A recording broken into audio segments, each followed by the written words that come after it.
All right, we're ready to go. So, welcome to another episode of Real Estate Chat with Robert Eid and Jonder Perez. Let's get Indeed. our let's get our thumbnail right this time. It happens to pick every time Robert's saying something. That's the thumbnail that gets picked. So today's episode is going to be a interesting one. Not that any of our episodes are not interesting. It's about one of these things. So you may have received one of these. I received one of these. Robert's, I'm sure, has received these as well. And many of you have received this. And I'm going to put, oh, there you go. You have one right in front of you. So I'm going to put it on screen here so that we can see it. And essentially, this is a not real estate agent, not real estate brokerage, not licensed flyers. So they don't have to follow anything that the Real Estate Council of Ontario, or if you're getting this Canada-wide somewhere, or maybe even the US, they do a lot of this in the US. They don't have to follow the regulations of their local real estate board or their provincial or state real estate governing bodies. And what the ad basically saying is, do you want to sell your home, but dread the process? Of course, who doesn't dread the process? Nobody's excited about selling a home. Don't want to renovate, don't want to pay for staging. What about a private sale? And this is where it gets good. They buy houses to flip, renovate, bring in new life while renewing your neighborhood. So they're doing fantastic things to your neighborhood. So you got this really bad house that you don't want to pay for to renovate it and then to put it on the market because you're dreading the showings, you're dreading all of that stuff. These guys are going to do a community service by taking it off your hands and rejuvenating it and rejuvenating the whole neighborhood while they're at it. And they're going to give you a price that's right. They don't charge any fees. They can't buy every house, of course, because nobody has the funding to do that, but they'll be honest about it. So give them a call, see if they can make it a win-win. And what I like about this ad is it's handwritten. It's pretty thick paper stock. It's not just a cheap paper. And it looks like somebody wrote thousands of these and sent one to you, sent one to each of your neighbors on either side. But we're going to pick apart what this actually means, what it is. And if you got one of these and you're considering it, should you go for it or should you not? Robert, what are your thoughts on this? Well, as you say, this is an improvement over the square little printed signs you see on the stop sign saying, "We pay cash for homes," when you're going around the corner at XYZ and Steeles Avenue Street. So this is a solicitation from a non-registered wheeler dealer. In the United States, they've started calling this sub-industry wholesaling. People who, they're not flippers, because flipper has a bad connotation. They're not really renovators because they're not in the renovating business. They're more in the buy, fix, and resell at advantage business. They're wholesaling. They'll buy it wholesale and then try and sell it retail and try and have as few costs on both ends as possible. And so, it's a business, and they're in business, and they're trying their best. And it comes to be a big thing in two markets. One, when the market is absolutely terrible and nothing is selling, and here's maybe some way that you're the administrator of an estate, or you're a hoarder, or you've got you lived there for 65 years and everything is beat up and you got everything hung together with tape and baling wire, and that they want you to fix it up first, and they want you to get rid of the stuff, and because someone could just come along and buy this and take it all off my hands. And so in a bad market, if you've lived there for 65 years and you paid $11,500 for it, even if somebody pays you 15 or 20% below currently available market value, maybe you'll do it because it's just no cost, no hassle, let's do it. And the other time when you see it a lot is that when the market is so hot that you just can't do anything wrong. Any house for sale will sell. And some people, it appeals to them from maybe I can get the maximum price from this poor idiot who wants to buy my house without knowing what the value of it is. And of course, the whole solicitation is to find someone who doesn't know the true value of their own home, and so will sell it at a price they think is okay, but actually maybe a price from 3 months or 6 months or 3 years ago. It's just an uninformed. It's about convenience too, right? I mean, perceived convenience, right? Because Yes, if you don't have to think about it, you don't have to do anything. And again, And someone who's the administrator of an estate, or grandma's in a nursing home and we don't know whether we should sell it before she dies, and what about probate and all that stuff. If we sell it now and it closes quick, then we don't have to worry about it. Then we'll just go into her account and we'll steal all the money from her account. I mean, distribute all the money from her account. oh, hey, we're still on recording, by the way. But anyway, we don't charge any fees. We can't buy every house. What fees? I mean, let's talk about real estate fees, real estate commissions. So the typical, everybody knows or thinks typical commission fees 5%, but obviously there's different business models. Some brokerages charge flat fees, some charge discount fees, some charge 5%, some charge 6% or more. And so obviously when you receive something like this, it's from a business. It's not from some individual one person that wants to do good. I mean, sure, they have a good, motive in mind, not necessarily just for you or for your house, but they want to make profit off of this. Otherwise, why would they spend money creating typeface like this and spending out a ton of flyers? Not that there's anything wrong with it. You just have to know what's available out there.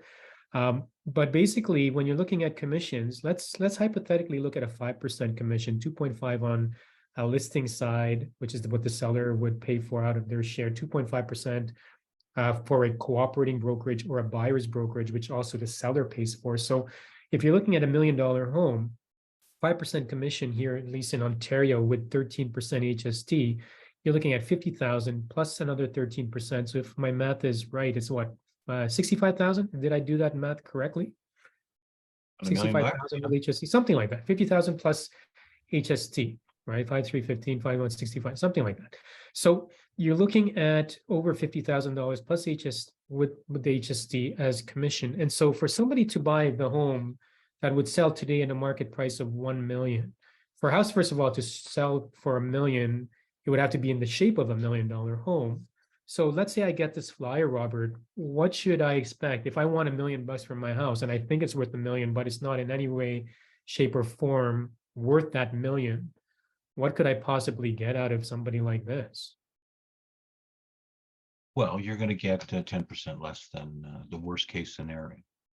So I'm looking at now 900,000. Let's say. Yeah, but you're going to get it to close in 2 weeks. Just like you said, there's advantages of convenience, but there's no way of knowing whether there's no way of knowing compared to what. You can't do it both ways. You can't list it for sale on MLS and sell it after 34 days at 97% of your asking price, and also try and sell it to one of these guys, these wholesalers, Exactly. and then see which one's better. You can't do it both ways. So No. the difference, and I think you said it right off the bat, is the regulation. Believe it or not, as much as we hear about real estate business being a business of cowboys and bandits and this, that, and the other thing, the wholesalers are vultures.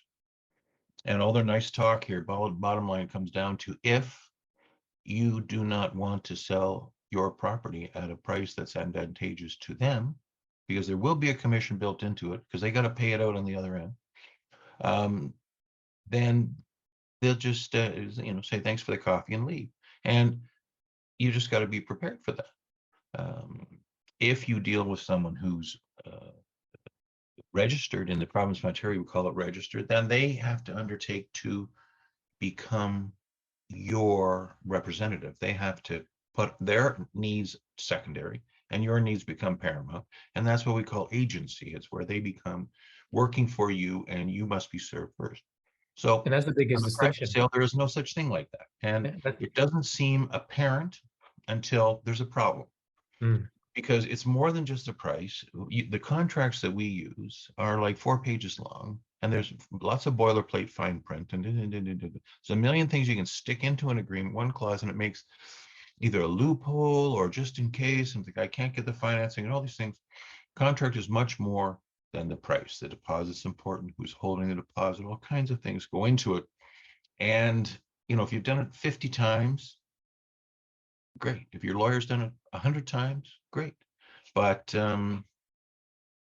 as a package deal, the most convenient thing for you will be to not be greedy, and to have a reasonable expectation, and to say, I will get something I will get net what I should based on what I'm paying to receive. That We use the MLS not because it's just a nice association thing, it's because it's the only way that in one day that information can zoom out to every single real estate practitioner who's interested in making a living from selling houses, matching buyer to home and from home to buyer, and to every person through advertising one thing and another that happens through the magic of internet. And you just can't get that coverage any other way. Where someone who comes to you, you know, if it was saying my grandmother lives across the away, and you know it's true, that's going to be their babysitter, and you know they want to live in your school district, and it's not a handwritten that's been distributed to 1,000 people, but or you know, or in your neighborhood, and then somebody else next week, and somebody else next week, and somebody else next week. They may be your very best buyer that we talk about. You know, they have absolute motivation to buy your house because it's exactly the same thing as their grandmother has across the street, and it has the basement apartment already in it, and they will be the rental income, and you know, they can look up to the property from when they're, you know, the ideal buyer because of locational and personal reasons. So And you touched upon a couple of things. You touched upon agency, you talked about convenience, you talked about price, you look at, ultimately you got to look at after what you as the seller, what your best interest is. Remember, your best interest is to maximize the amount of money. I get that. And that's why in this advertising, they're appealing to somebody who is not necessarily about getting the maximum price. And we know that because they didn't say they're going to maximize the amount of money you're going to get. What they want to do is remove the dread of selling. They don't want you to have to pay for renovation and staging. And so Robert nailed it right on the head. It's about agency. Like a real estate agent, and we're not doing this to toot our own horns, it's just reality. Real estate agent has a fiduciary responsibility to put your best interests first and foremost. This is a company, right? It's not an individual. Don't be mistaken by this ad. It's a company and it's an entity who's putting their profit interests first. And even if they may seem like they're coming off otherwise, it isn't the case. However, it's not necessarily wrong if this is what you want to go through. Like, and you got to look at things such as what is the process? What's the investment in the process? What is the result? And what is my net? So we talked about the commission on $1 million home, 50,000 plus HST in Ontario, 13%, is 6,500. So 1,500,000, 1,056,500. Sorry, on a $1 million home, 56,500 is your commission. Then you got to pay for staging if your home is not ready for staging. Robert, about what, $2,000-3,000, basic staging, furniture, whatnot. If your agent doesn't pay for the staging, or if they do, that's something you have to work out. Renovations, is your home up to the current standards, or do you need to put $20,000, $30,000, $40,000? And so with a rough guideline of an iBuyer or a cash buyer, because there's multiple names for this, or a wholesaler wants to put your home under contract for 10% less, you're looking at $100,000. So either you're spending $5,600 in commissions plus the staging another $3,000, that brings you up to about $60,000 plus renos, another 10, 20. There may be a point where it's a wash, where you say, you know what, I don't want to do any, I don't want anything to do with this. Here, I'll sell it for $100,000 less. You do everything. But remember, they're going to improve the home. They're going to put stuff into it. They're going to market it on the open market, which is the MLS. They're going to pay a buyer broker 2.5% and whatever their listing agent is, or they may be affiliated with a listing company, who knows. And then they're going to basically earn a profit off your home. Now, if you're okay with them earning a profit off your home because you don't have to go through a dreadful process, then that's fine. But if you're looking after maximizing the value of the estate, the sale of the estate that you get, if you're looking at maximizing the value of what you're going to be bringing into the generation where the proceeds of the sale are going to go through, then you really have to have a close look at the numbers, because there's an emotional way to go through this, which is I don't feel like doing it because there's so much to do with this house. And then there's a logical way of looking at it, which is, okay, what work really is involved? And what will my agent do? What will my contractor do? What will this person do in order for me to maximize the value? And how do I make this process less dreadful so that I can maximize the amount of money in my pocket? That's what the seller should ask. Right. Well, how many times you come home and you open up the mailbox and there's 15 flyers from 15 different real estates? This is the same thing. It's a solicitation. The only thing is that it's from someone who's not on your side. They may be able to solve your problem, as John just says, but they're your adversary. They're your opponent in this transaction. So they're going to be smooth. They're going to be smoother than John Deere, and that's pretty smooth. And bottom line will be is, do you know what your house is worth? If you do, then you may have a 10-minute conversation with them. But if it's, anyway, So what's the proper approach then, Robert? So let's say I get this and I get a flyer from you. What's the best approach? Somebody's selling their home. Okay, let's okay. Somebody selling their home typically would work with an agent, but let's say, for example, somebody's selling an estate or their parents' house, and the parents they had one like have been hoarding and they have kept the house in bad shape. And I get a whole bunch of these plus some flyers from real estate agents. How do I know who's going to give me the best value and look after my best interests first? Aside from being licensed as an agent where you're mandated to look after the client's best interests, how do I know as a seller who to work with to maximize this sale? well, you can waste a lot of people's time and find out if they'll tell you the truth verbally. But most of the time it comes down to the contract. Until you see the contract, you can't evaluate even an offer that seems, we were talking about $1 million before, $1 million price. Maybe it's not really $1 million price because of the terms and conditions that are within the proposal. So what do? You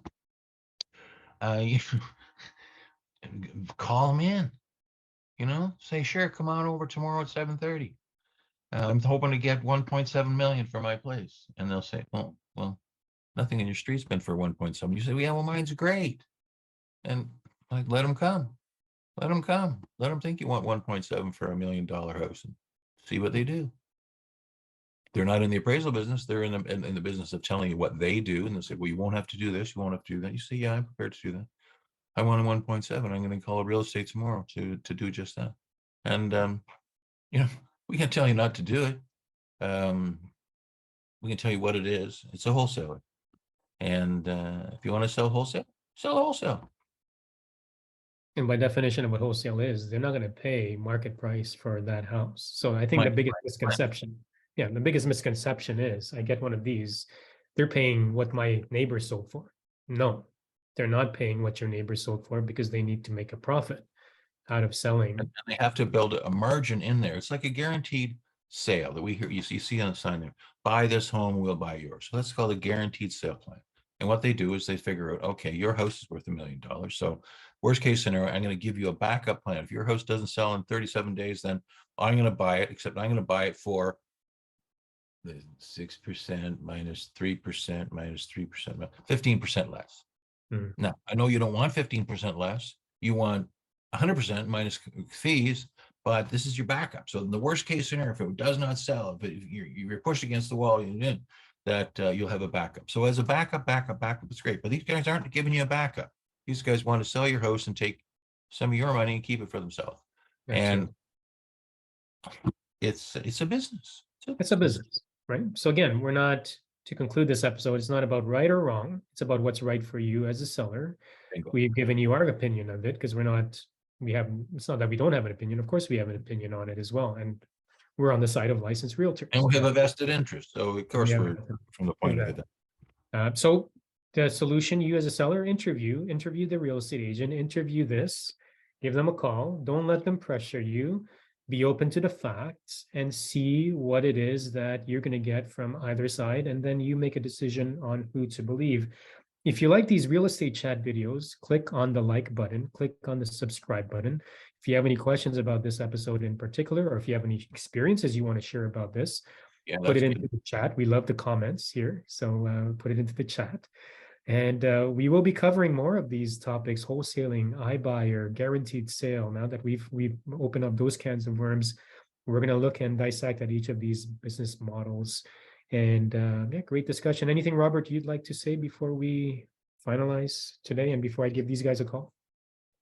No, just phone them. Yes. See who picks up. Maybe we should do that on a show live.